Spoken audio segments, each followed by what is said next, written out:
আমি আসলাম আজকে চাকলবিড়ে বেড়াতে এবং পাটের জমি দেখতে। খুব সুন্দর পাট হচ্ছে, এক মানুষের উপরে হচ্ছে। এদের ভুট্টার ক্ষেত, ভুট্টা এখন সুন্দর হচ্ছে, যে শীষ বাড়াচ্ছে, কান বাড়াচ্ছে। এদের পাটের ক্ষেত, বিল জোরে ভুট্টা আর পাট, মাঝে মধ্যে দুই একটা তিলের আবাদও আছে। এদের সুন্দর ভুট্টা হয়েছে, ভুট্টার কান বাড়াচ্ছে সুন্দর। নীল আকাশের নিচে আমি রাস্তা চলেছি একা। এই দেখেন, এটা হলো তিল।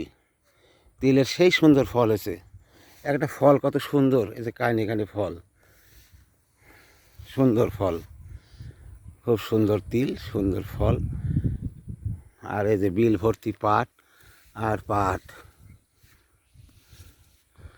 সামনে কিছুটা ভুট্টা, পাশে তিল।